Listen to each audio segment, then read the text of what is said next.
cars. 70% of new cars would be electric, so this is much more than said today. The entire existing building stock, so our completely retrofitted, and CO2 intensity of the industrial sector 80% lower than today. And these efforts would be the result mainly of the G20 countries. So this is about developed, but also about emerging economies such as China, India, and Brazil. So, and what would be requested for that? Almost the same amount of value of financial resources, if you look at the supply side demand, but entirely redirected. So much less fossil fuel investments and a great amount of investments in renewables and other low carbon sources.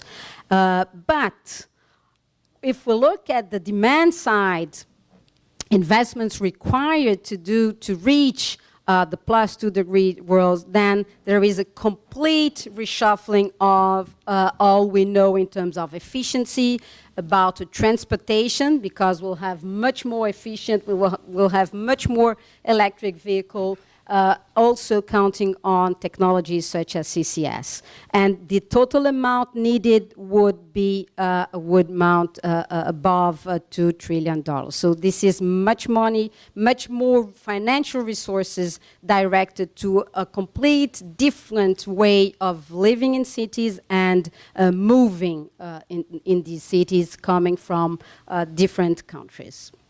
And if we compare this with today's investment, then we have a sense on how far and how fast and really the pace of this transition could go. Today, we invest almost $2 trillion in energy, and this is the most recent figure we have, dating from as of 2015, and we hugely still invest in fossil fuel infrastructure.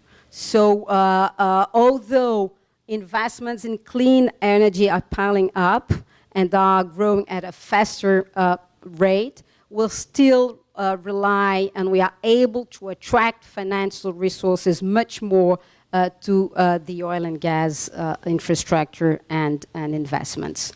So these 1.8 trillion compares to the previous figure I've shown here in terms of supply side, but still lags behind if we look at the needed investments in the demand side. If we look now a little bit to Brazil, the figure that we have here in Brazil is slightly different because it has already been mentioned. We are already, if we look at our energy mix, 40% renewable. This is comparable only to Norway, and we obviously are in a very different, in a very unique position when compared to the other countries of the world. In terms of the electricity mix, we rank even higher in terms of renewable participation into the total mix. We are almost between 75 and 80% depending on the data you use. And we are using here IEA data. This is as of today. If we look at an emerging economy that is supposed to grow both GDP and energy, then we'll intend to have an even a higher proportion of renewable into our total energy mix in our in the near future, so by 2040. And this will be done through commitment towards lowering our greenhouse gas emissions in the very future going forward. So this is our energy our GHG profile today. We have emissions coming from land use, from energy use, but also from agriculture. But if we look forward, then this profile will be much more influenced by the energy use. So by 2030, although we have the commitment to lower our GHG emissions, This was the goal, the objective set up in Paris to lower our GHG emission by 37% by 2025 or by 43% by 2030. And this is going to require a lot of transformation, both, of course, in land use, and this basically stands for stopping deforestation and reforesting also some areas, but basically to keep on the trend of having more renewable into our energy mix and into our electricity mix. And as it has been said in the first panel, in terms of electricity mix, we will count more on intermittent renewable sources such as wind and solar. The government has huge challenges in the short term, and it is really sending some directives and guidelines to the private sector, as been said by Paulo Pedrosa, in order to, at the same time, boost the oil and gas investments and the private participation into the oil and gas sector, but also trying to reconvene, I would say, private investments into the renewable sector. And this is being done by different initiatives. IBP has a strong engagement in some of these initiatives, such as offshore, deep offshore Brazil, local content, but also gas to grow, and very recently Combustível Brasil. And all of these initiatives are directed to attract new players, respecting the economic rationale of the industry. At the same time, it is also telling private investors that they are very welcome to boost non-fossil fuel sources such as ethanol, and generated distributed energy. And BNDES, which is the National Development Bank, is already sending strong signals that it will not commit further resources to the fossil fuel industry, and in the opposite direction is going really to support and finance non-fossil fuel industry. If we look at the longer term and at the end use of energy, there are still huge challenges to be faced. The industry in Brazil also have very important and rely on very important activities coming from energy-intense sectors such as cement, mining, and they are expected to increase the share of of self-supply energy coming from renewables. So these commitments are at the basis and at the assumptions of our climate goals in Paris.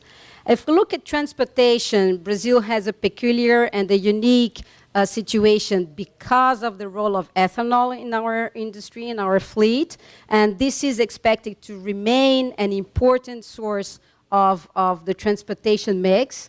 So ethanol is supposed, and bioenergy is supposed to remain as important or even to grow its importance into the transportation system. And that's where the questions really raise when looking at Brazil. Will Brazil have the same challenges in terms of penetration of EV as other countries because of its reliance on ethanol?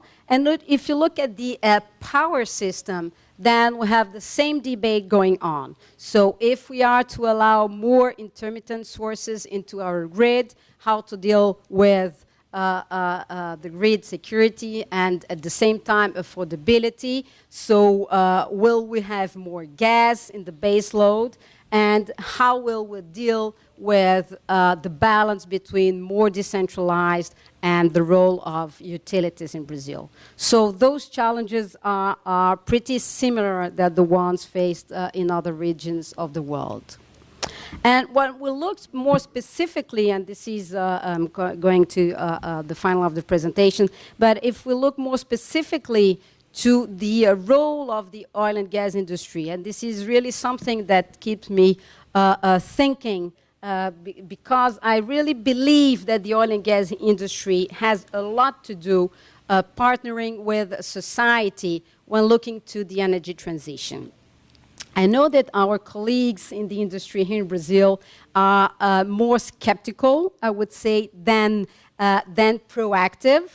And McKinsey has conducted a research a couple of years ago with industry executives and officials. And basically, there are three typical reactions coming from the industry when looking at the energy transition and looking at the climate change challenge.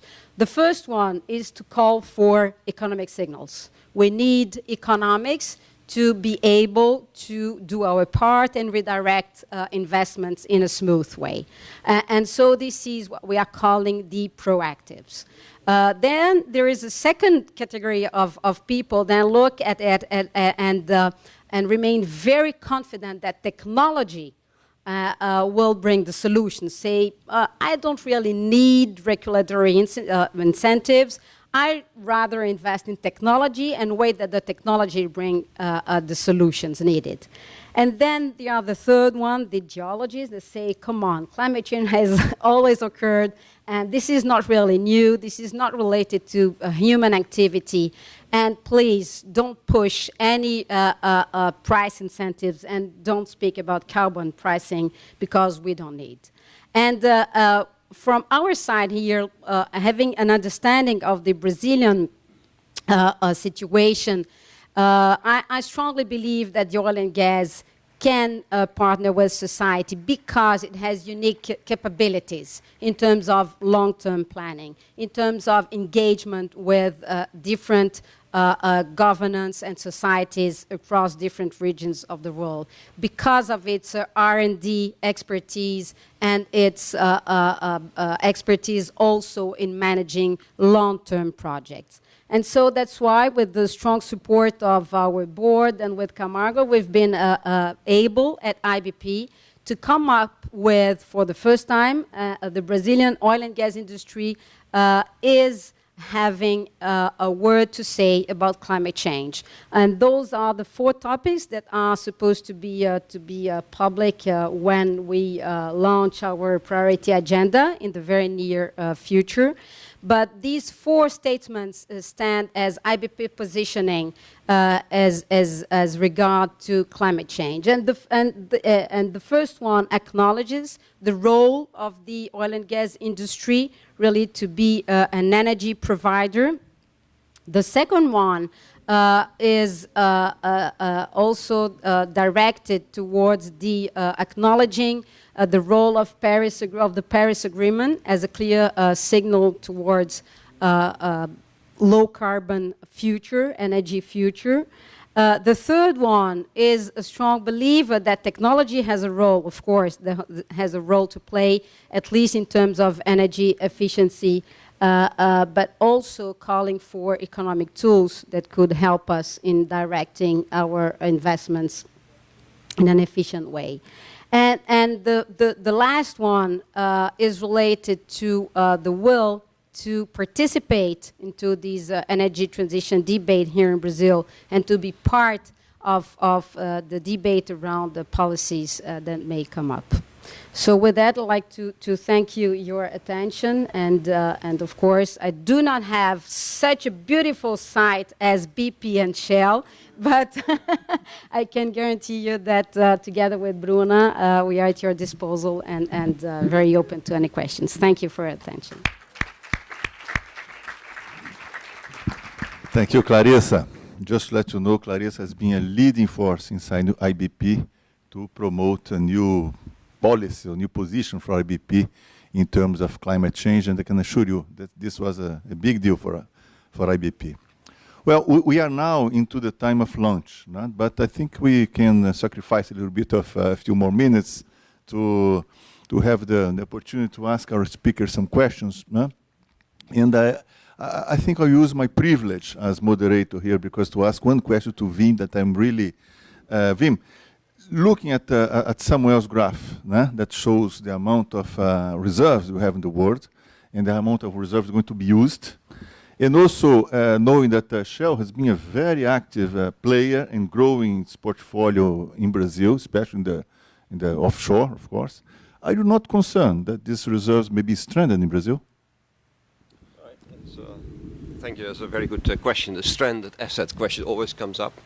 And actually, you need a picture of, I think BP has a very nice one, what's called underlying decline of existing fields. And actually that goes faster than actually the peak demand line would suggest from a 450 scenario, if you believe that's feasible.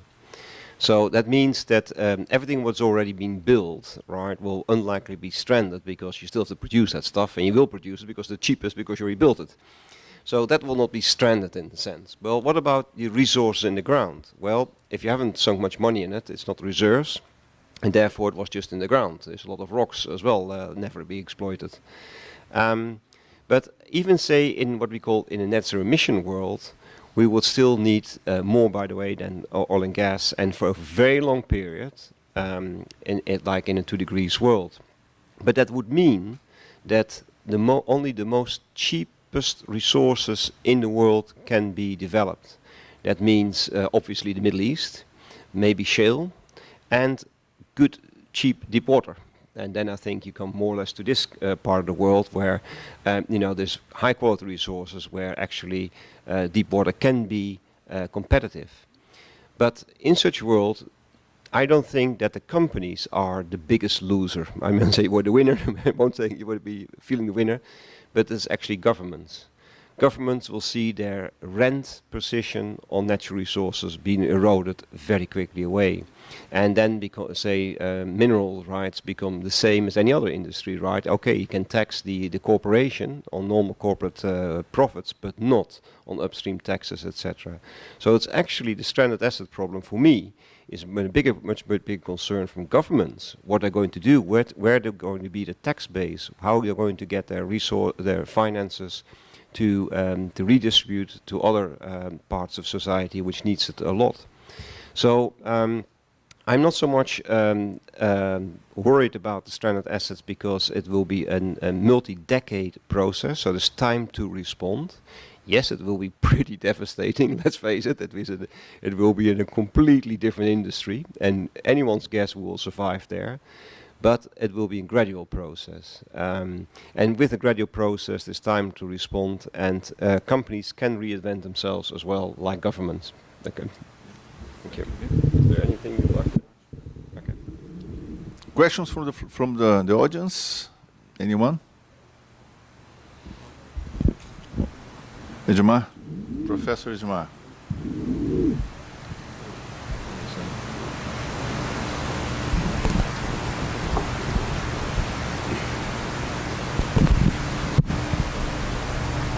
Okay, I have a question for Wim Thomas and also to Samuel.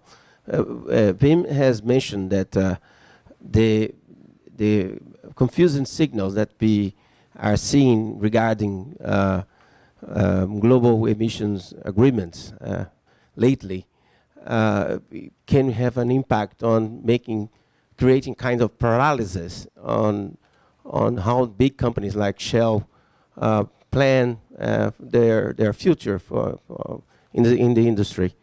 And I would like also maybe Clarissa can also comment on that, and how these confusing signals can really impact the recovery. Companies now they are in the last 2 years trying to adapt this low oil price, but then after this adaptation process, they have to think about the future.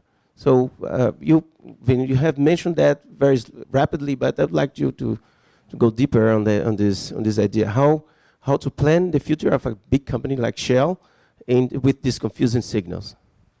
Yeah, so the very short answer is always we do it with scenarios. When we don't know the world anymore, we don't do a forecast, which Samuel said, you're sure, you almost guarantee it's wrong.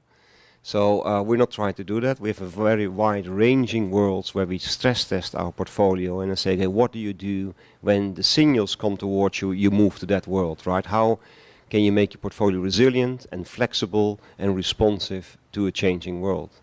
Now, our company is not afraid for energy transition at all.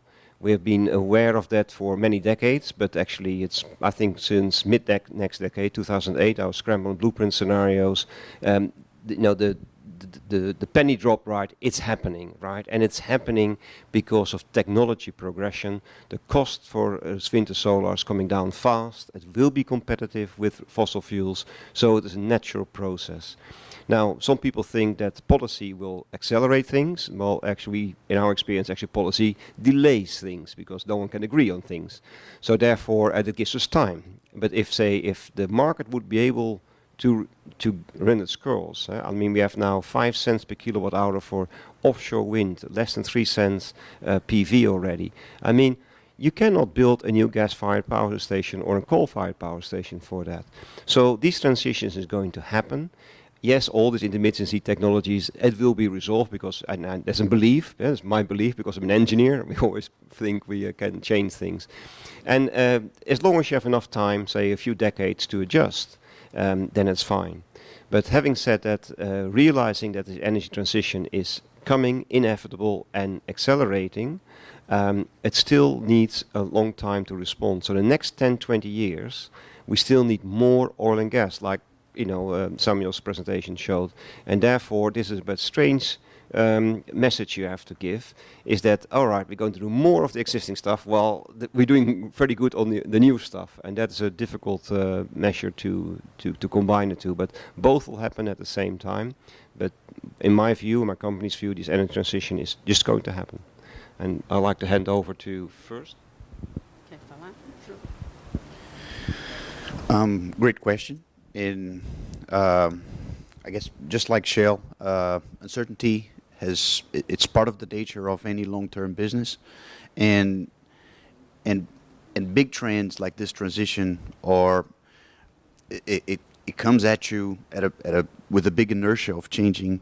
Like we're talking about global things, so it takes a while. So fueling the world will continue to be a challenge to the oil companies, and embracing this transition again is welcome also by the oil companies in the new world. And I think that I guess a little bit on this inertia. Sometimes it's really bad, but sometimes it's also good, because when individual viewpoints think about maybe deepening on coal is the right solution, it doesn't happen just because you want to. There's a big inertia in terms of what's behind and the demand for those fuels. So it's I guess in that case it works in our favor. So yes, and just echoing what Wim and Samuel have responded, I would add two more elements. The first one is asking to an investor that has a long-term perspective, would he invest in a coal power plant or in a renewable in Silicon Valley power plant? So I think that the answer relies is given, and it of course has to do about economics. And nowadays economics stands on the renewable side. And the other one is I just came from a conference in Berlin, and there were 3 Americans, North Americans, that were panelists in 3 different panels, and each one of them started by saying, I'm an American, but I'm from California. And I'm saying that as a California-based person. California stands for the 5th GDP in the world, and California will remain in favor of the energy transition. So, and of course, the Trump government is there for 4 years, but I think that at least in the US, the states have a very important role in defining local rules and I would say sending also their specific signals to investors and to the community. So the 2 things I'd like to add. So very competitive companies love transitions, because when in transitions, right, things get reshuffled, and then you have new opportunities to gain in a sense. So when you're very optimist, you always think you do better out of transition than the other people will lose. So it's a very competitive game, and it's very, in that sense, a lot of excites people to actually do well in that. and change can enable that. The second part I'd like to say is just Brazil's role in this. When you look at these profiles on oil, right, coming down very fast, you always have to ask, well, what you talk about, is that really oil, crude oil, or is that also NGLs? Is it biofuels? And quite often these things are not in there. And what you see in all these projections, you see a strong substitution in, for instance, biofuels, also second generation, very much required. And I think here is a real opportunity for Brazil, which already has a strong position in biofuels. And when the world goes to this kind of transitions, there's even more opportunity for Brazil to do very, very well out of that. Well, with that, I think we have to call an end to this panel. I'd like to thank very much your attention, and especially the excellent presentations from our three speakers, to which I would like to call for a round of applause.